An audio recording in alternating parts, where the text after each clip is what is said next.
네, 말씀으로 돌아가라는 제목으로 하나님의 말씀 증거하겠습니다. 인간은 썩을 수밖에 없어요. 그것이 인간의 본성입니다.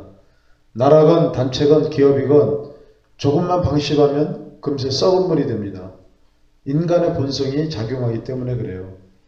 어느 부부 아들이 돌을 맞이했습니다.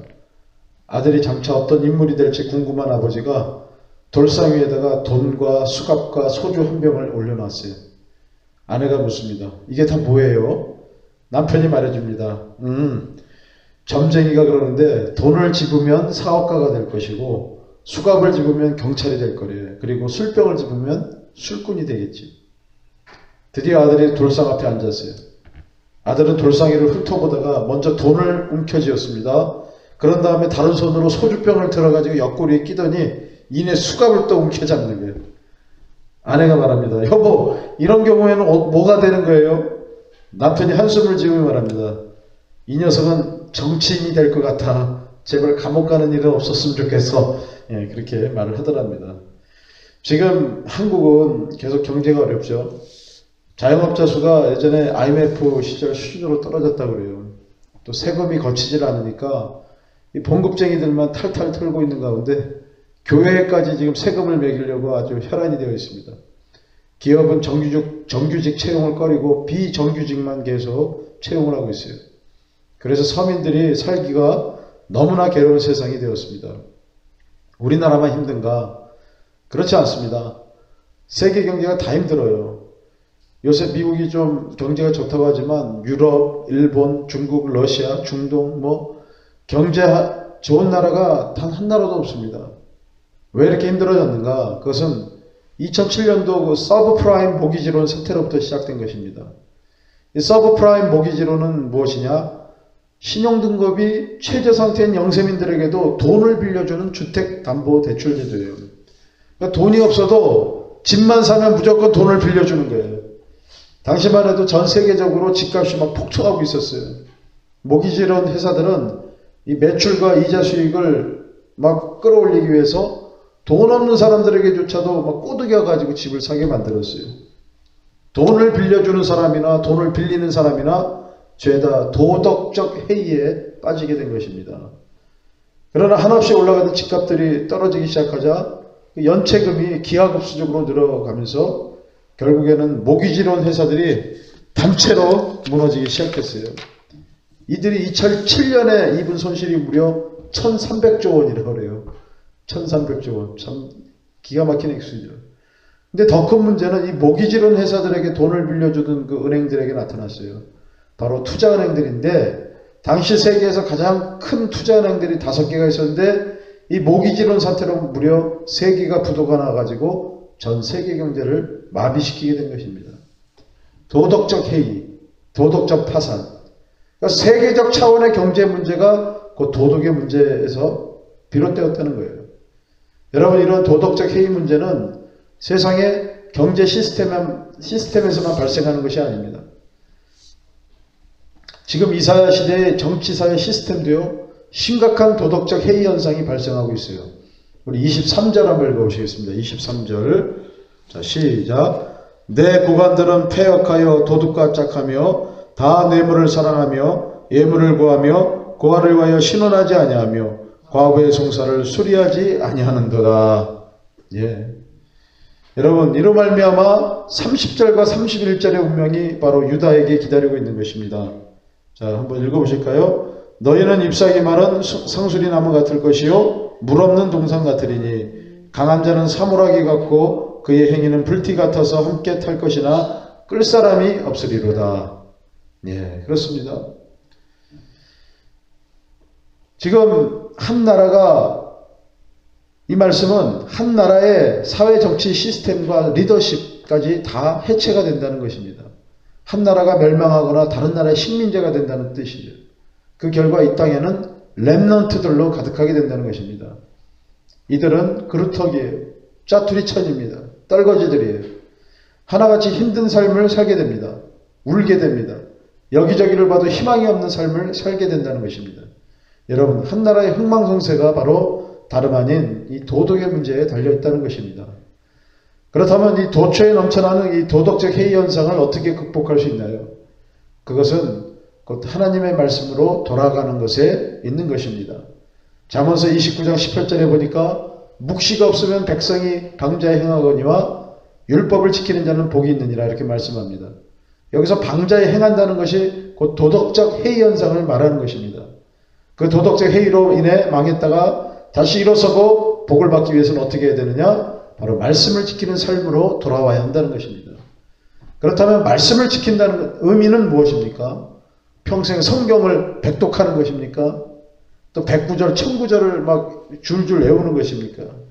물론 그것이 의미가 있긴 하지만 말씀을 지킨다는 것은 말씀을 적용해서 그대로 살아내는 것을 의미합니다. 한 말씀이라도 제대로 순종하는 그런 삶을 말하는 거예요. 바벨론 시대에 느헤미야라는 그 유대 총독이 있었어요. 그는 예루살렘 성벽을 재건축하기로 결정을 내렸어요. 유대 민족 부흥의 비전으로 가득했죠. 그런데 이방 세력의 방해가 많았어요. 하나하나 잘 극복해 갔습니다. 그러나 건축이 반쯤 진행되었을 때 내부에서 큰 문제가 발생했어요. 부자와 가난한 백성들 간에 큰 갈등이 벌어진 것입니다. 이것이 내부의 결속력을 치명적으로 와해시켰어요. 숱한 외부적인 어려움에도 이 성전 건축을 중단하지 않았던 느헤미야도요, 성벽 쌓기를 중단해버렸어요. 그리고 사람들을 모아서 회의를 열었어요. 그러니까 그 정도로 일이 심각해졌다는 거예요. 느헤미야는 일단 가난한 백성들의 불평과 원망을 기울여 들었습니다. 이들의 분노가 무엇이었냐? 바로 고리대금업을 하는 그 부자들로 말미암은 것이었어요. 양측의 갈등이 막 너무나 심각했습니다. 그러나 그때 부자들이 이 동족에게까지 고리대금으로 빌려주는 것은 그만한 이유가 있었어요. 당시 유대의 그 정치 경제적 상황이 상당히 불안정했기 때문에 돈 떼이는 경우가 많았던 거예요. 그래서 그 리스크를 최소화시키기 위해서 어쩔 수 없이 이 고리대금으로 빌려줬던 것입니다. 그러므로 이 무조건 부자들만 탓하기가 곤란한 상황이었다는 거예요. 이때 느헤미야는 어떻게 했을까요? 그는 부자들의 협조가 몹시도 필요했지만 가난한 사람들의 편에 단호하게 섭니다. 부자들을 일단 권위로 찍어 누르고 강제적으로 고리대금하는 것을 못 받게 했어요. 이것은 신명기 23장 19절 20절의 그 율법 조항을 엄격하게 적용한 조치였어요. 네가 형제에게 구워주거든 이자를 받지 말지니 곧 돈의 이자, 식물의 이자, 이자를 낼 만한 모든 것의 이자를 받지 말 것이라. 타국인에게 네가 구워주면 이자를 받아도 되거니와 내 형제에게 구워주거든 이자를 받지 마라. 그리하면 네 하나님 여호와께서 네가 들어가서 차지할 땅에서 내 손으로 하는 범사에 복을 내리시리라. 그런데 사실 이 율법 조항은요, 제대로 실행된 적이 없는 거의 사문화된 그런 조항이었어요. 그러나 느헤미야는 이 부자와 가난한 자 간의 표면화된 그 갈등을 잠재우기 위해서 이러한 원초적인 말씀으로 돌아가는 결정을 내린 것입니다. 게다가 느헤미야는요, 한술 더 떠가지고 부자들의 재산 100분의 1을 가난한 백성들에게 돌려보내기까지 만듭니다. 여러분, 이것은요, 사실 경제적 구테타예요. 예전에 박정희 대통령이 화폐개혁을 단행한 일이 있는데 이 화폐개혁으로 누가 가장 큰 손해를 본지 아세요? 바로 중국 화교였어요. 이들은 한국의 고리대금 업계를 그때 장악해 나가고 있었는데 이 박정희의 그 화폐개혁으로 말미암아 하루아침에 몰락의 길을 걷게 된 것입니다. 우리나라 화교가 힘을 못 쓰게 된 것이 바로 그 조치 때문에 그랬어요. 여하튼 이렇게 긴급조치 1호 2호로 연속으로 얻어맞은 부자들은 그냥 멍해져 버리는 거예요. 이 강제적 조치로 말미암아 가난한 백성들은 기뻐 뛰었겠지만 부자들은 분명히 속으로 이를 부득부득 갈았을 거예요. 여러분, 모든 사람을 다 만족시킬 수 있는 정책은 없어요. 무조건 가난한 자들 편만 들어서도 안 됩니다. 부자도 하나님의 백성이기 때문에요. 그러므로 가장 좋은 그런 결정은 뭐냐? 바로 성경을 바탕으로 결정을 내리는 것입니다. 성경을 근거로 하면 결국에는 모든 문제들이 다 평정되는 줄로 여러분이 믿으시기를 바랍니다. 여러분, 여기서 느헤미야는요, 부자들의 그 죽일 것 같은 분노와 반발심을 느꼈을 거예요. 잘못했다가는 그 부자들의 보이콧이 벌어질 수도 있는 것입니다. 이 문제를 어떻게 해결했는가? 바로 하나님의 말씀을 적용하는 것에 있어서 자기 자신에게 더욱 엄격하고 투철한 모습을 보이는 것으로 그가 보여줬어요.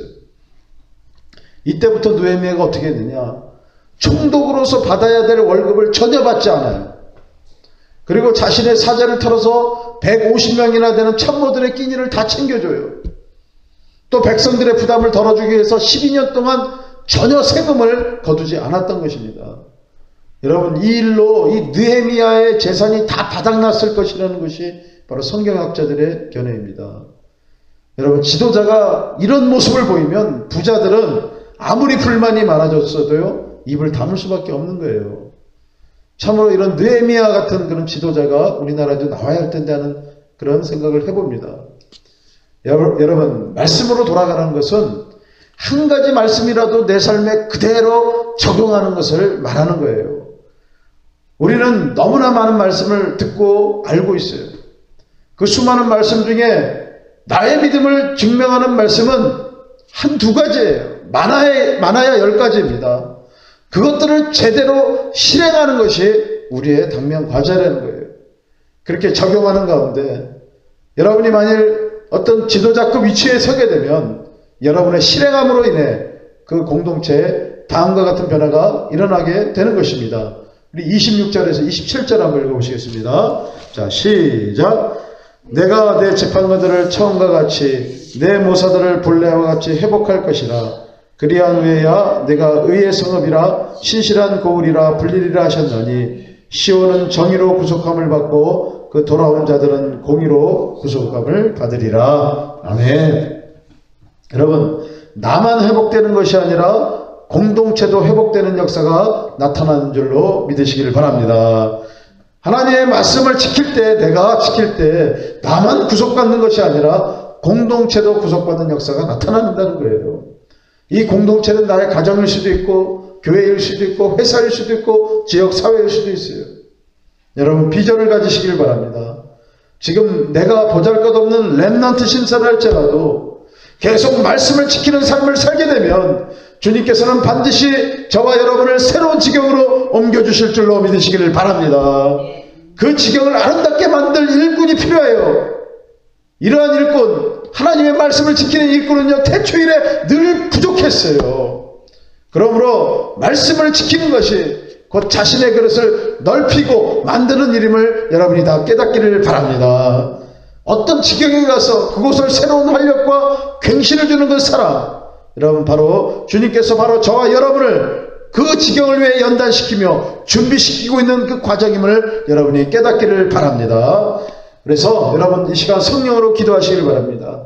내게 주신 그 한 말씀을 제대로 실행할 수 있는 그 능력을 달라고 애원하세요. 느헤미야가 바로 신명기 그 말씀을 그대로 삶에 적용해서 모든 리더십을 성공적으로 그렇게 행사했듯이 우리도 한 말씀만 제대로 적용하면 우리 인생이 완전히 뒤바뀌지는 그런 역사가 나타나게 될 줄로 믿습니다. 여러분, 한 말씀을 지키는 것에 저와 여러분의 인생이 달려있다는 것을 확실히 깨달아서 제대로 지켜서 기적의 주인공, 축복의 주인공으로 크게 쓰임받는 인생이 되시기를 주의 이름으로 축원합니다. 우리 기도하겠습니다. 할렐루야. 주님 감사합니다.